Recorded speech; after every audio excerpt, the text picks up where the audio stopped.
The name of the show is The Way to Go. My name is Alan Bendich. I'm going to be your host. Today's guest is an actor, a producer, a director, a comedian, um, just a talent. And his name is Danny McDermott. Welcome to the show, Danny. Thank you so much, Alan. I appreciate it. I'm glad I'm here. I'm glad you're here too. So it's amazing the guests that I'm getting on Zoom versus in the studio, because people have to schlep all the way into Westchester where we actually have the studios. So it takes a lot of time. It takes hours to get there. For some people, especially with traffic from New York City, and hours to get back. And it's like, and here, you just 5 minutes before the show, you get together and you can just Zoom together. So it's interesting. Life is very interesting now in the world of Zoom and pandemia. It's crazy. So you're an actor. Well, are you an actor first? I mean, what was your the first thing you did that would be in quotes creative? Like, well, it was funny because I was getting my engineering degree, yes. ceramic engineering. I was studying superconductors and bioceramic implants, and I'd never considered acting before in my life. And for some reason, I decided that I was gonna go and audition for a play. I'd never acted before.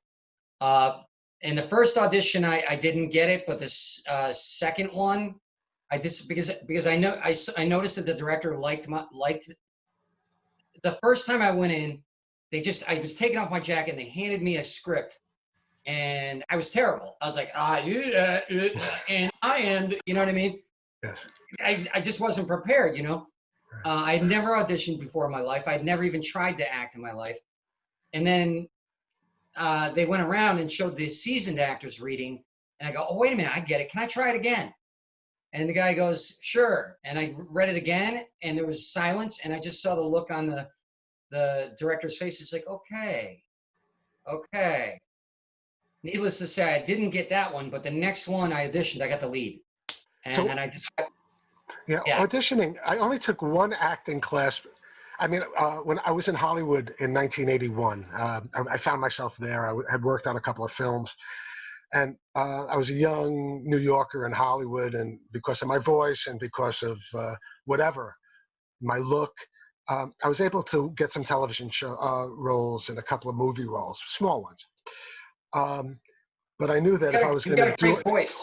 You got a great voice. It's whatever it was. But I realized if I was going to continue acting, I went on vacation that lasted for like 7-8 years, that I need to take a class. And the one class I took was a cold reading course. And basically it was about auditioning. And it was about, basically like once a week we'd get together and it'd be like 15 women and 15 guys. And one guy and one girl would get together in the center, and they have bleachers on the side. And we would just, get the script a couple of minutes before the, our part. And we would just have to be as realistic as possible right in the center of this audience. And, because in Hollywood, the most important thing is to get the part. So that's why this whole cold reading aspect of auditioning was very important. So, do you sometimes, when you audition, do you usually have the part before you're auditioning? I mean, the script before you're auditioning, or you get the sides at the audition? When it's a commercial, it doesn't really matter to me too much because, it's usually a couple lines of dialogue, and cold reading is easy for me. I can look it over in 2 minutes, before I go in. But for a regular role, I like to get it ahead of time so that I can get a little deeper into it. Even though I could do a cold read and it would sound fine, I just feel like it's you need to absorb the character a little bit at least. You know what I mean? And you have an extensive theater background, right? So so you have a lot of experience working a script and finding a character and all that stuff, right? I mean, could you talk a little bit about your theater background? Yeah. So I started out in college. I was doing tons of theater. I was getting parts in every single play. It was great. And then I moved to New York, and I got the lead in my first play there right away. Well, one of the two leads. It was about a young man who killed himself because he realized he was gay and couldn't handle it. And it was called The Old Boy. And I got a great review in the paper. But I did a lot of theater, and I also did a one-man show where I did 11 different characters, full costumes. I wrote the whole thing. I had Joe Paradise direct me. He's from this actor studio. And so I just had a lot of experience, and I did a lot of sketch comedy, and of course, I do stand-up. So, Right. But the theater was amazing because I remember when I was doing Death of a Salesman, that's when I really got hooked. I was playing Biff, and there were 300 people in the audience.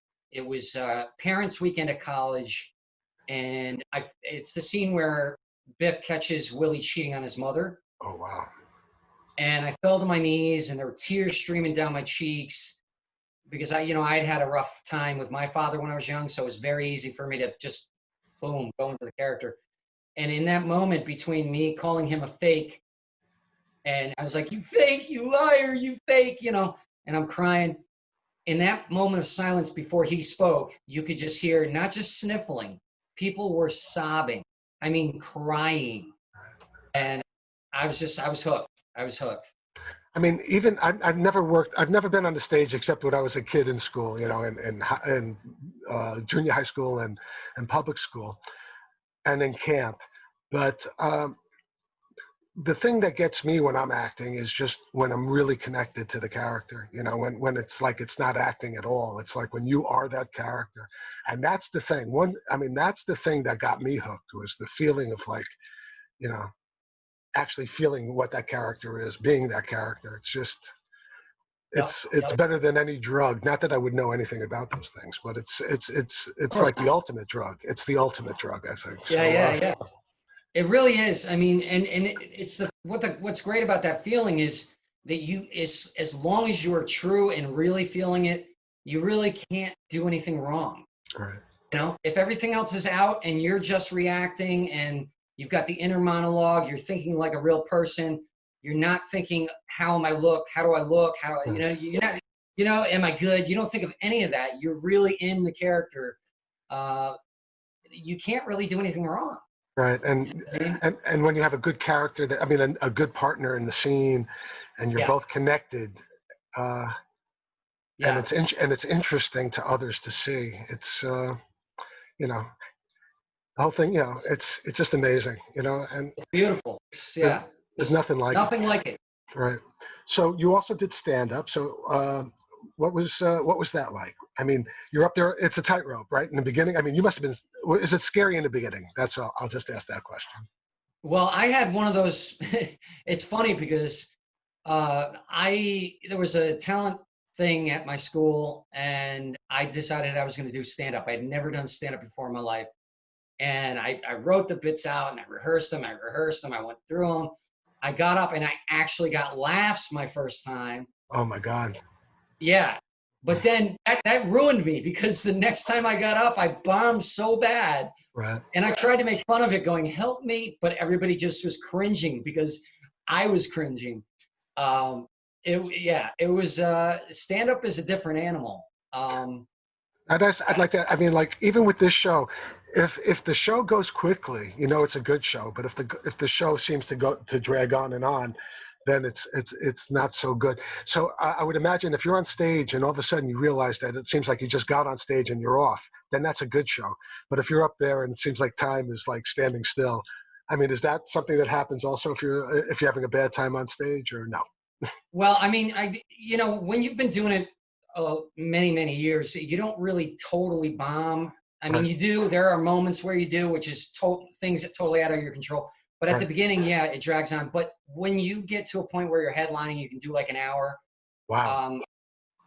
Those are amazing when you have that audience in the grip of your hand and you can just do a look and they burst out laughing like crazy.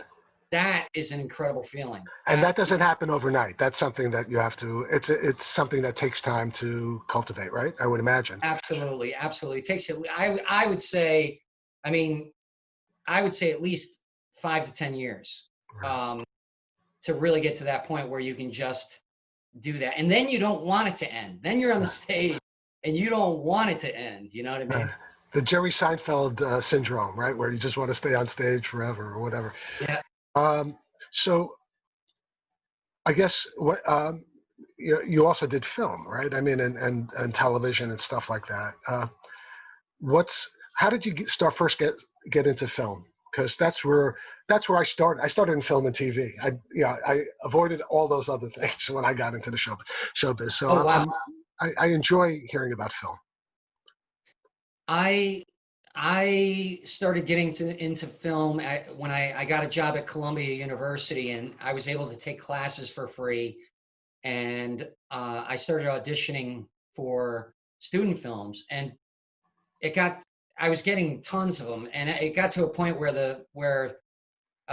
they would all the students knew me, so I didn't even have to audition anymore.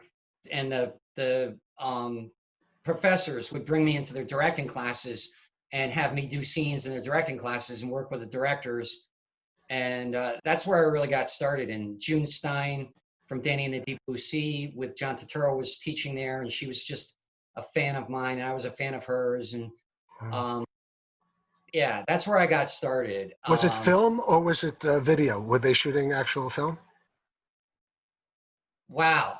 Let me think about that. That was a long time ago. Right. I think, yeah, some of them were shooting film. I think we were just starting to get into video. This was before YouTube. So there, I don't think video started to really happen until YouTube. And I remember because I think Larry David was one of the first people to do video in a way that it was like almost high def video. And I remember when I first started watching Curb Your Enthusiasm, I'm like, I mean, this is funny, but I can't get used to. I hate this video thing. But then you get used to it, right? And now they've got video that actually looks like film. You know what I mean? So well, I don't know. I worked on Cagney and Lacey for 3 years, and it was all film. And there's a certain quality about film that closely, I guess, you get with the extreme high def, the red cameras, whatever, all the good stuff. But there's something about film. I don't know. I know. I miss it. Yeah.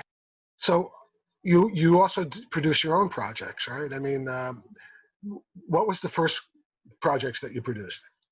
Well, I realized that if you don't produce your own work, if you don't start writing, you don't start producing your own work, and just try to make it as an actor or a comedian, you may as well buy scratch-off cards. You know what I mean?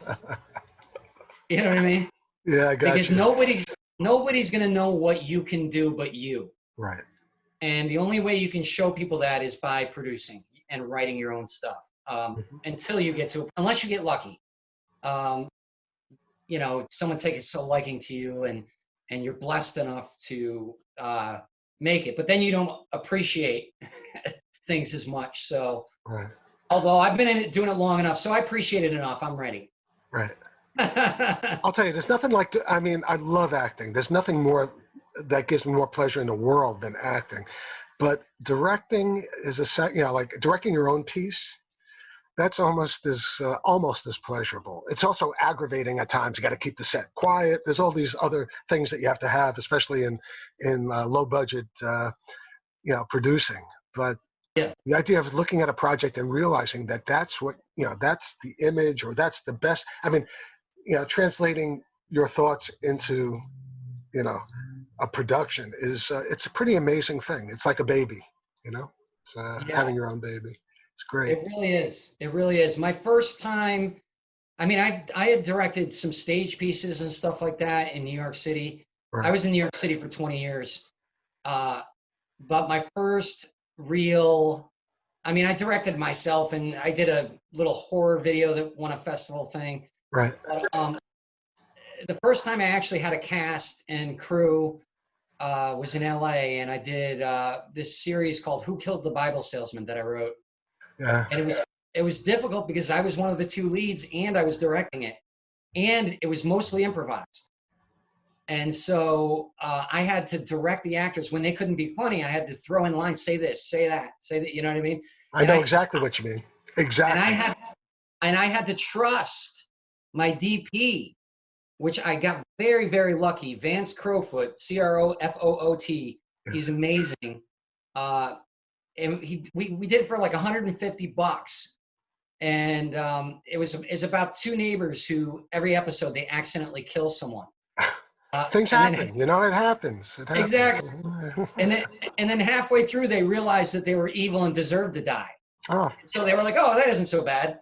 And that's hilarious. Well, yeah.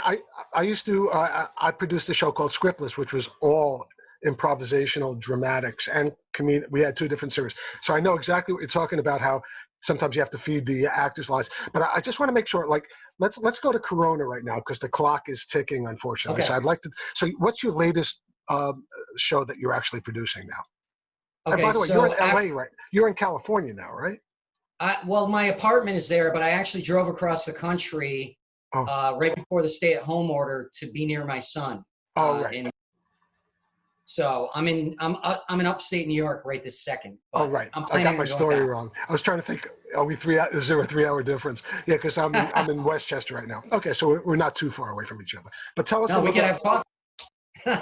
It's Living in Corona. Is that the name of the show? Yeah, it's Living in Corona, and what it is it's just one man's attempt at trying to maintain sanity alone. And there were two. I started it out just as I'm going to shoot some stupid videos about being in quarantine. And the first one, I just woke up in the middle of the night. I turned on my camera and I was like, and I walk out. I go, it's still nighttime. Damn it. And I walk back and go back to sleep. That was the first episode. It was stupid. Yeah. The second one, I picked up the GoPro. I bought a GoPro and I picked it up. And you know how you look on your camera, on your phone, I mean? And so I'm holding the GoPro in one hand and I'm looking at the camera. And my finger is huge and it's right in the middle of the shot and it's right in front of me, like this. Oh, no. Like this. I wonder what that looks like. Oh, my God. And look, it was so funny. It was so funny. I just started walking around and going, "Hey, how's it going, man? Hey, why won't you talk to me? What's wrong? I don't understand." You know. That's hilarious. And it was short. It's hilarious because you can see the fingernail, and you know it's just a finger. But you never know. You never know. That's it. That's hilarious. So, what? I know you brought a video to share with us. Which episode is this a whole episode? Is it a portion of an episode or? They're short episodes. This is a whole episode.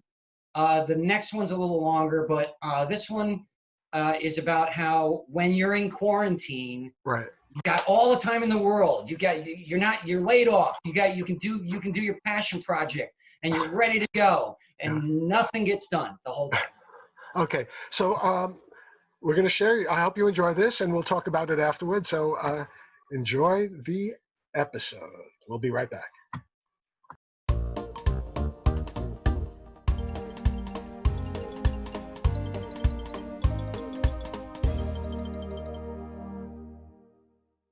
This is going to be all writing all day. This is it. I'm going to do this.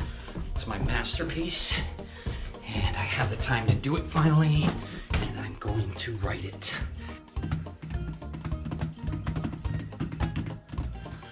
I just need some food, get my brain working again.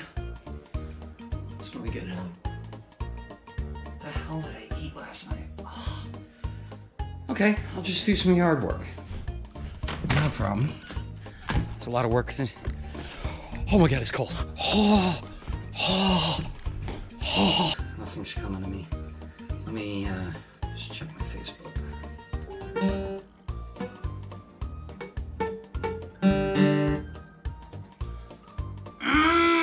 You need to clear your mind for writing.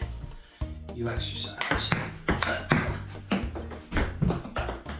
Will you please? Oh yeah, the whole world is shut down because it's a conspiracy. Oh my God, you idiot.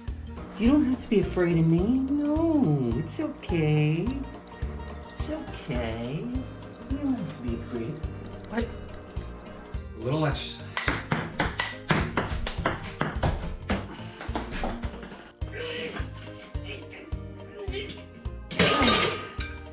Okay, that's enough.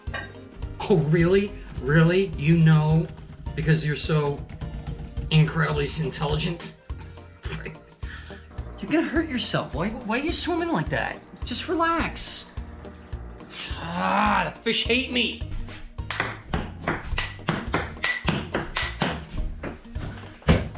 Oh. Ow! Ah! Ah, my knee. Screw you! Swipe left. Swipe left. Ooh, swipe right. Oh, God, swipe left, swipe left, swipe left.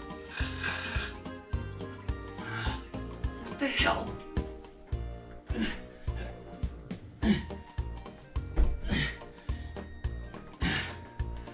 Shark Tank is full of shit. I can't do this. I can't do this anymore. Oh my God. Oh my God.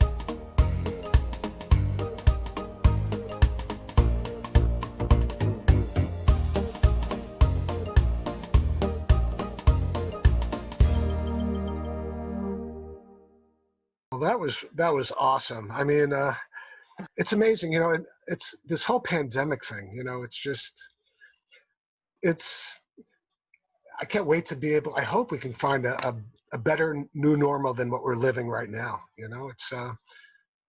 Yeah, I mean, yeah, I want to get back to the norm, but I'm also afraid to get back to the norm because I'm afraid to fall back into those same patterns. Right. You know what I mean? I So, feel like this has given artists a chance to, if they can buckle down and do it, it gives us a chance. I'm hoping there's going to be a renaissance of art, of you know, I just think it's a chance to stretch and grow and do the things you've always wanted to do because you got no excuses right now.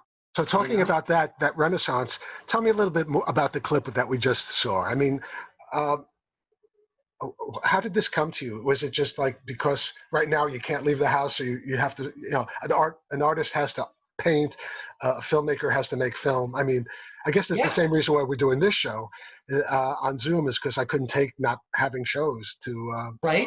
to Yeah. share. Yeah. Yeah, no, that's exactly it. And I couldn't get myself to sit down and write. I don't know what it is. When you have time, you can't get yourself to do it. When you don't have time, you do it, but you kill yourself doing it. And so I just decided I don't care. I'm going to improvise this whole thing and I'm going to cut it. I don't know what it's going to be. Right. And I had an idea in the back of my mind, but it just, once I finished it, I was like, this is pretty good. And a lot of people have related and it's actually made people are like, thank you. This is exactly how I feel. So, and it makes people laugh. So that's what we're here for, to entertain people. And Right. that's what we got to remember. You know what I mean? Yeah, it's very important to be able to entertain people. That is definitely for sure.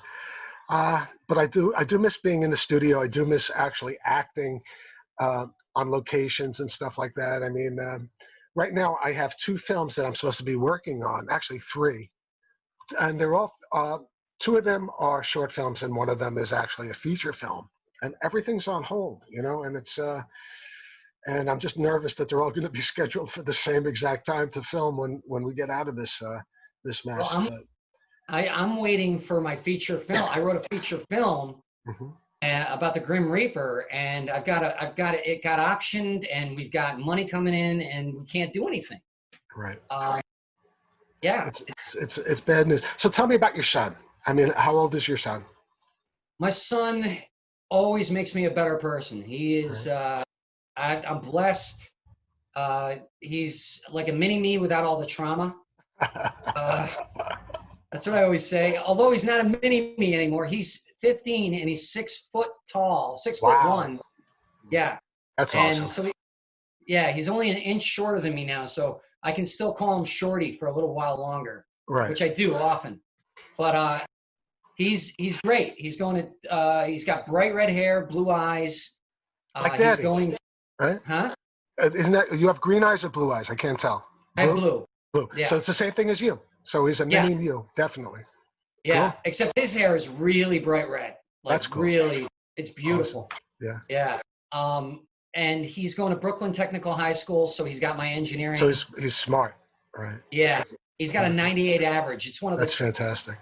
Yeah, Well, one of the top schools in the country. I got 2 kids. I know what it's like. I mean, you know, everything you do in life is great for yourself, but when you see your kids succeeding, then there's really nothing like it. It's the best. So congratulations on that.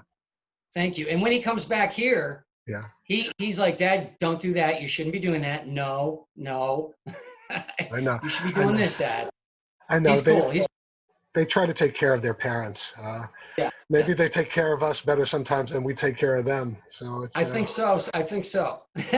But you know, it's interesting. My son's 26, and he's, you know, it's like all of a sudden he's, you know, we're not as weird as we were when, you know, he's not as ashamed, like as I'm an old dude, you know, but now he's cool with me. You know, he's come around to some of the things I think about. I've definitely come around to things that he thinks about.